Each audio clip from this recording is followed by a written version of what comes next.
Hello and welcome everyone. स्वागत है आप सभी का हमारे यूट्यूब चैनल आईएएस पॉइंट में। मैं आशा करती हूँ गाइज आप सभी लोग अच्छे होंगे और आप सभी की स्टडी काफ़ी अच्छे से चल रही होगी। तो गाइज हमने कुछ टॉपिक के ऊपर कल डिस्कस किया था, कपास गोलक वगैरह के बारे में, और आज जो हम डिस्कस करेंगे वो करेंगे कपास ओटना के बारे में। जैसे कि आप सभी लोग देख रहे हैं कि यहाँ पे हेडिंग डली हुई है, कपास ओटना किसे कहते हैं। ठीक है गाइज, तो आज क्या करेंगे, आज हम इसके बारे में अच्छे से डिस्कस करेंगे कि आखिर कपास ओटना होता क्या है। ठीक है गाइज, जैसे कि आप सभी लोग जानते हैं, मैंने कल आपको पढ़ाया था कपास गोलक के बारे में कि कपास गोलक क्या होता है।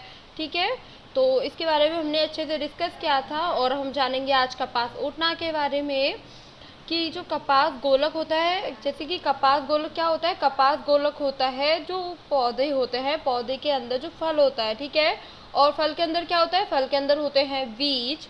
तो जो कपास गोलक है उसके अंदर कुछ बीज होते हैं और उन्हीं बीजों को हम कहते हैं, क्या कहते हैं गाइस, कपास ओटना। ठीक है, तो क्या किसको कहते हैं हम कपास ओटना, कपास ओटना कहते हैं हम जो कपास गोलक के अंदर बीज होते हैं। ठीक है, उन्हीं बीजों को कपास गोलक से अलग करने की प्रक्रिया को हम कहते हैं कपास ओटना, और इंग्लिश में हम कहते हैं इसे गिनिंग प्रोसेस। क्या कहते हैं गाइस, इंग्लिश में हम इसे कहते हैं गिनिंग प्रोसेस और हम इसे हिंदी में कहते हैं कपास ओटना।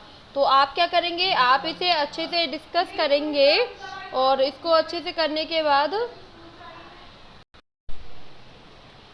गाइस अब हमें जान लेना है कि गिनिंग प्रोसेस कैसे होता है। ठीक है गाइस, अब हम जानेंगे कि जो कपास ओटना है वो कैसे होता है। तो कपास ओटने के लिए हमें मशीनों की ज़रूरत पड़ती है। किस चीज़ की ज़रूरत पड़ती है गाइस, मशीनों की ज़रूरत पड़ती है। तब क्या होता है कि तब हमारे पास कपास ओटने के लिए, जो कपास ओटने के लिए हमारे पास बहुत ज़्यादा कपास होती है, तो उसके लिए हमें किसकी ज़रूरत पड़ती है, हमें मशीनों की ज़रूरत पड़ती है। अगर उसकी मात्रा हमारे पास कम है तो हम कपास को हाथों से भी ओट सकते हैं। ठीक है गाइस, तो कपास को हम हाथों से भी ओट सकते हैं। कब ओट सकते हैं, तब उसकी मात्रा हमारे पास कम होगी। ठीक है, जब कपास ओटने का प्रतिमान बहुत ज़्यादा होता है तो बहुत सारे कपास ओटने होते हैं, और बहुत सारे कपास ओटने के लिए हम किसका उपयोग करेंगे, हम करेंगे मशीनों का उपयोग। नहीं तो हाथों से भी कपास को ओट सकते हैं कम मात्रा में। ठीक है गाइस, तो हम हाथों से भी कपास ओट सकते हैं, अगर ज़्यादा है तो हम मशीन का यूज़ करेंगे। आपको ये बात अच्छे से याद रखनी है। ठीक है, तो ये हमारा कौन सा टॉपिक है जिसके बारे में हमें अच्छे से डिस्कस करना है, कपास ओटना। और आई होप ये टॉपिक आपको अच्छे से समझ में आ गया होगा। अगर आपके समझ में कोई भी टॉपिक नहीं आता है या फिर किसी भी वर्ड की मीनिंग आपको नहीं पता रहती है तो आप मुझे तुरंत कमेंट बॉक्स में कमेंट करेंगे और फिर उसका आंसर मैं आपको दूंगी। ओके गाइज, तो आज ये जो हमारा टॉपिक है कपास ओटना, इस वर्ड के बारे में हमें अच्छे से जानकारी हो गई है। जैसे कि आप लोग नीचे ये डायग्राम देख रहे हैं, कपास ओटना यहाँ पे लिखा हुआ है हमारा चित्र 3.7। ठीक है, तो आप इस पे देख रहे हैं कि ये हाथों से कपास को क्या कर रही है, कपास को ओट रही है, क्योंकि इनके पास कपास थोड़ी सी है। अगर ये इनके पास ज़्यादा कपास होती तो ये क्या करती, मशीन का यूज़ करती। ओके गाइस, तो हमारा जो नेक्स्ट वर्ड है वो है तागो, तो इसके बारे में हम जानेंगे। ठीक है, जैसे कि गाइस आप सभी लोग जानते हैं तंतु से ही बनते हैं तागे और उन्हीं तागों से बनते हैं वस्त्र। तो मैंने क्या बोला, जैसे कि तंतु होते हैं, ठीक है, मैंने आपको इसके बारे में पढ़ा चुकी हूँ तंतुओं के बारे में। तंतु से ही बनते हैं हमारे तागे, ठीक है, और उन्हीं तागों से बनते हैं वस्त्र। वस्त्र जिन तागों या धागों से बनते हैं उन्हें हम कहते हैं तागे, और तागे हमें मिलते हैं किसी भी पौधे या जंतुओं के तंतुओं से। तो तागे हमें कहाँ से मिलते हैं, इसके बारे में हमने कल भी पढ़ा था। तागे हमें मिलते हैं जंतुओं के तंतुओं से या फिर पौधों से। आपको ये बात क्या करनी है, अच्छे से माइंड में फिट करनी है। ठीक है गाइस, जो किसी भी कपड़े का सबसे पतला रेशा होता है, क्या होता है, जो किसी भी कपड़े का सबसे पतला वाला जो रेशा होता है उसे हम लोग क्या कहते हैं, तागा या धागा कह रहे हैं। और इन्हीं तागा या धागों से बनते हैं हमारे वस्त्र। किससे बनते हैं, वस्त्र बनते हैं हमारे किसी भी तागों से या धागों से। क्या बनते हैं गाइस? वस्त्र बनते हैं। तो आप इसको फिर से एक बार देखेंगे। जो किसी भी कपड़े या ठीक है, जो किसी भी कपड़े या कपड़े का सबसे पतला वाला रेशा, जिसको हम कह रहे हैं तागा या धागा, और इन्हीं तागों या धागों से बना रहे हैं हम वस्त्र। क्या बनते हैं? तागों या धागों से बनते हैं वस्त्र। ठीक है गाइस, तो अब हम इसके नेक्स्ट वर्ड के बारे में जानेंगे। जो हमारा नेक्स्ट वर्ड है वो है कताई। तो आप लोग यहाँ पे देखेंगे कताई के बारे में। और गाइस, जो भी आपको पॉइंट समझ में नहीं आता है, ठीक है, किसी का भी मीनिंग आपको अच्छे से समझ में नहीं आता है, तो आप क्या करेंगे? तुरंत कमेंट बॉक्स में कमेंट करेंगे और उसके आंसर आपको दिए जाएंगे। ठीक है गाइस, तो अब जो हमारा नेक्स्ट वर्ड है वो है कताई, और हम जानेंगे कि कताई होता क्या है। ठीक है गाइस, तो चलिए लेट्स गेट स्टार्टेड। जब हम लोग रेशों से या तंतुओं से तागों का निर्माण करते हैं, क्या करते हैं? जब हम लोग रेशों से या तंतुओं से तागों का निर्माण करते हैं, तंतु से जो तागा बनने का प्रोसेस है उसे हम कहते हैं कताई। क्या कहते हैं गाइस? उसे हम कहते हैं कताई। एक बार आप फिर से ध्यान देंगे। जब हम लोग रेशों से या तंतुओं से तागों का निर्माण करते हैं, तंतुओं से जो तागा बनाने का प्रोसेस है उसे हम कहते हैं कताई। ठीक है, क्या कहते हैं हम उसे? कताई। कताई का प्रोसेस। ठीक है गाइस, तो आई होप ये भी आपको अच्छे से समझ में आ गया होगा। कताई का प्रोसेस काफ़ी तरीक़ों से होता है। किससे होता है? कताई का जो प्रोसेस है वो काफ़ी तरीक़ों से होता है। अब हम देखेंगे किस किस तरीके से होता है कताई का प्रोसेस। ठीक है, जो कताई है उसका जो प्रोसेस होता है वो किस किस तरीके से होता है। फॉर एग्ज़ाम्पल, जिस उपकरण से हम उसे पूरा करते हैं उस उपकरण का नेम है तकली। ठीक है गाइस, तो आप यहाँ पे देख रहे हैं तकली येलो हेडिंग में।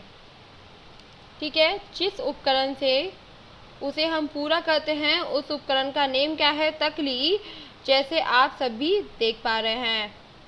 तो तकली और चरखा ऐसे उपकरण हैं जिनसे कताई की पद्धति को पूरा किया जाता है।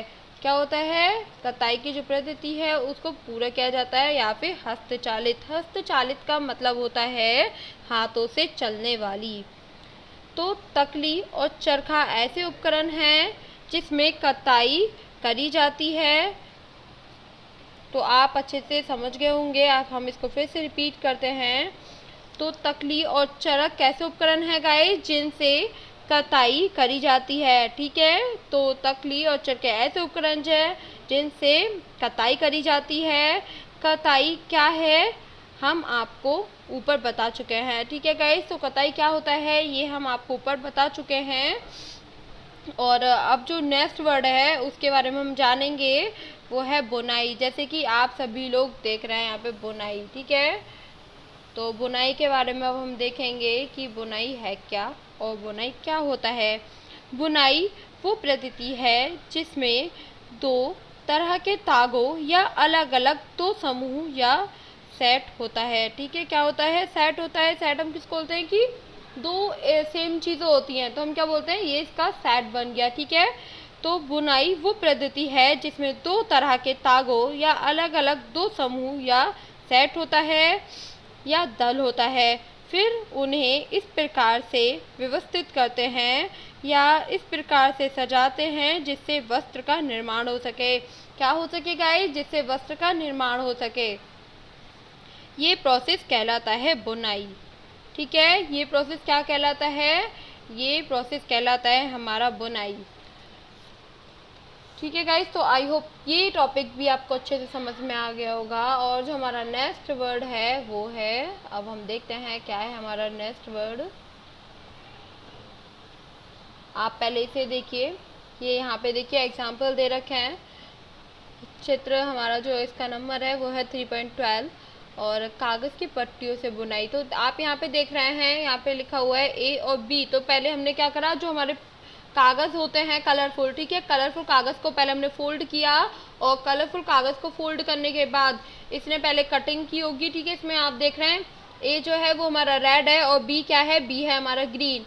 फिर उसकी कटिंग करी और फिर इसको ये क्या कर रहा है, इसको कटिंग करने के बाद इसको अच्छे से डेकोरेट कर रहा है और इसमें क्या कर रहा है, इसको एक कपड़े का रूप दे रहा है इसी तरीके से। तो क्या हो गया, एक डिज़ाइन बना रहा है ना ये इसके ऊपर। तो हम क्या करते हैं, इसी प्रकार हम तागों या धागों से एक कपड़े का निर्माण करते हैं, एक वस्त्र का निर्माण करते हैं।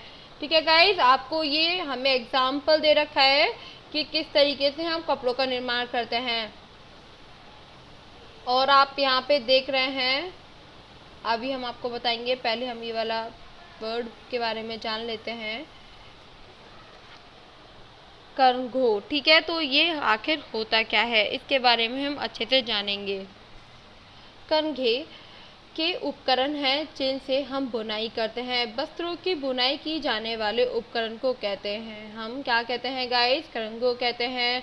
तो करंघे हो सकते हैं हस्तचालित। हस्तचालित का मतलब होता है हाथों से चलने वाले, अथवा विद्युत, जो हमारे विद्युत होते हैं इसका मतलब होता है विद्युत से चलने वाले। ठीक है, तो क्या होता है, विद्युत प्रचलित जो होते हैं उनका मतलब होता है विद्युत से चलने वाले, और जो हस्तचालित होते हैं उसका मतलब होता है हाथों से चलने वाले। फॉर एग्जाम्पल, हाथों से बुनाई की अलग प्रक्रिया है और मशीन से बुनाई करने की अलग प्रक्रिया होती है। मशीन से जो हम सिलाई करते हैं उसकी अलग प्रक्रिया होती है और हाथों से अलग। तो आप फॉर एग्जाम्पल देखेंगे क्या हो रहा है, हाथों से ये बुनाई हो रही है, यहाँ पे स्वेटर बुनाई। और आपने अपने अपने घरों में देखा होगा कि आपने, आपकी फैमिली मेम्बर में कोई क्या करता होगा, हाथों से स्वेटर बुनता है।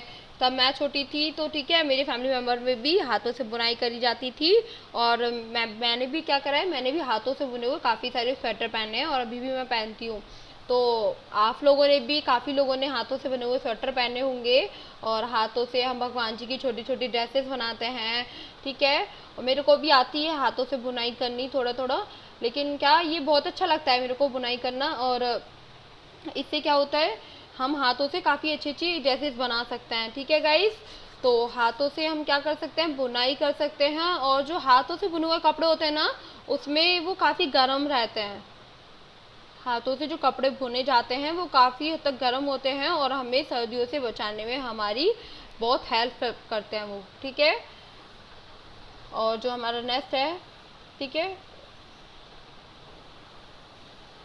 देखिए जो हाथों से बुने जाते हैं, हाथों से जो क्या है, हथकरघा। जैसे कि आप लोग यहाँ पे देख रहे हैं, ये लेडी बैठी हुई है यहाँ पे और ये क्या कर रही है, हाथों से बुन रही है इसको। तो आज गाइस हमने काफ़ी सारे पॉइंट्स के बारे में जाना, और मे बी ये पॉइंट्स आपको अच्छे से समझ आ गए होंगे। अगर आपको एक भी पॉइंट समझ में नहीं आया है तो आप क्या करेंगे, आप कमेंट बॉक्स में कमेंट करेंगे और आपको फिर हर पॉइंट के बारे में बताया जाएगा अच्छे से। ठीक है गाइस, तो क्या करना है आपको, अच्छे से इसको वीडियो को एक बार नहीं 2 बार देखना है। अगर दूसरी बार भी समझ में नहीं आता है तो आप तीसरी बार देखेंगे, लेकिन आपको पर डे क्या करना है, पर डे कंप्लीट करना है। जो मैं आपको पढ़ाती हूँ आप उसे साथ के साथ क्या करते जाएंगे, आप उसे साथ के साथ लर्न करते जाएंगे, जिससे आप लोगों की प्रैक्टिस होती रहेगी और आप लोगों की साइंस की पूरी अच्छी तरीके से तैयारी हो जाएगी। ओके गाइस, तो ये क्या है, हमारे काफ़ी सारे इम्पोर्टेंट पॉइंट हैं जिसको हमें अच्छे से लर्न करना है। ओके गाइस, तो अगर आपको एक भी पॉइंट समझ में नहीं आता है तो आप कमेंट बॉक्स में कमेंट करेंगे। और आज की वीडियो हमारी यहीं पे फिनिश होती है। कल हम नेक्स्ट पॉइंट के बारे में डिस्कस करेंगे। ठीक है गाइस, तब तक के लिए बाय बाय। और अगर आपको मेरी वीडियो पसंद आती है तो आप इसे लाइक कीजिए, सब्सक्राइब कीजिए एंड शेयर कीजिए। Thank you so much, bye bye.